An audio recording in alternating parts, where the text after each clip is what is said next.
इतिहास मोगी म्हणल्यार द गोवा हिस्ट्री लवर्स ह्या संस्थेन 16व्या शेंकड्यान घडिल्ले कांय म्हत्वाचे घटनाक्रम लोकां मेरेन पावले ना। भुरग्यांच्या अभ्यासक्रमान तांकां हे शिकयनात। हाचेर जनजागृती करपाक तांणी सुमार अर्द वराचो निशेध आज सकाळी पणजे आझाद मैदानाचेर केलो। राज्य सरकारान 16व्या शेंकड्यान गोंयांत कितें घडलें हाचे विशीं अभ्यासक्रमान घालचे आनी ही माहिती सगळ्यां मेरेन पावोवची अशी मागणी इतिहास मोगी संस्थेच्या सदस्यांनी केल्या।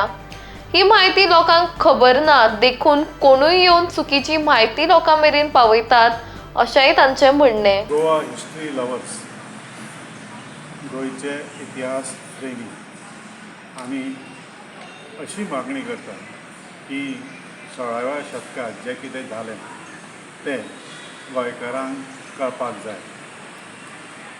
कितें जालां की 451 वर्सां ह्या आमच्या पणजी आनी पेशवाडी हेचेर पोर्तुगीजांनी राज्य केलें आनी त्याच्या नंतर आतां 64 वर्सां गोंयचे लोकांचें राज्य आयलें। पोर्तुगीजांनी शिक्षण शाळेलें शिक्षण सादारणशें 18व्या शतकात सुरू केलां। तेन्नाच्यान तेंच्यांनी शाळेय शिक्षणात केन्नाच पण ह्या 16व्या शतकात कितें घडलें हें कांय शिकोवंक ना।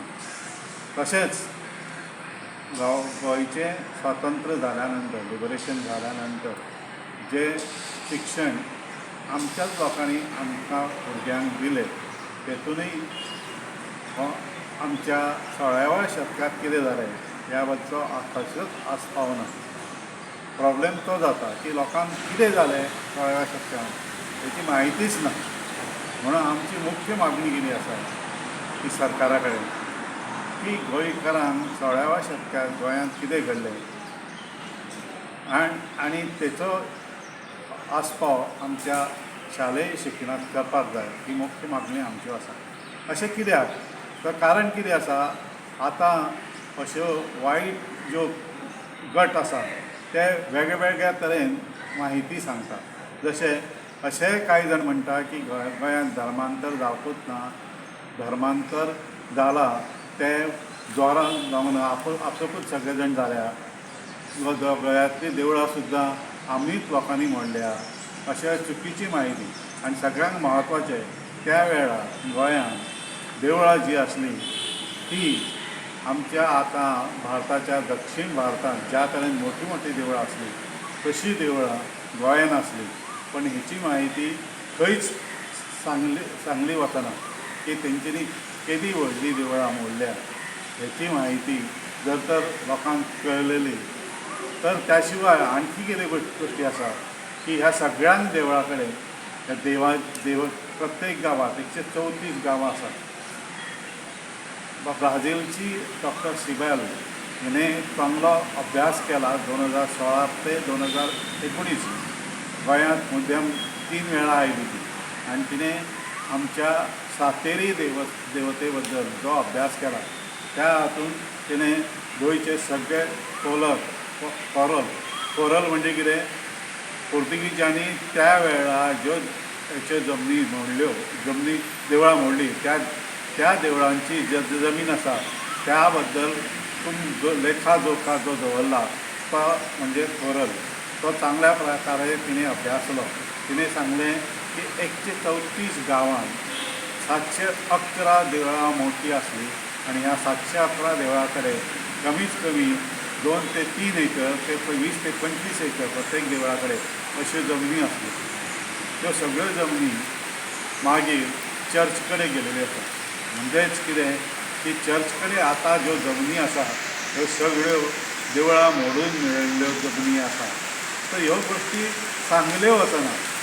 कित्याक ते सांगल्यो वचना हेचे पहिल्यांदा अभ्यास जावपाक जाय आनी हें सरकारानूच सांगपाक जाय।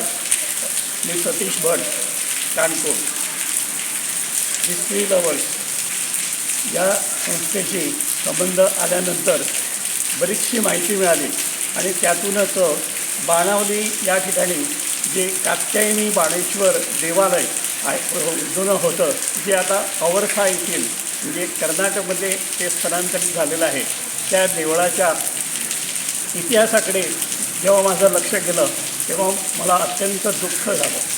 त्याचं कारण पण त्याच्यातून एकच मला चांगली गोष्ट दिसली की जे आत्ता श्रीकांत बर्वे यांनी देवालयांच्या जमिनीचा उल्लेख केला.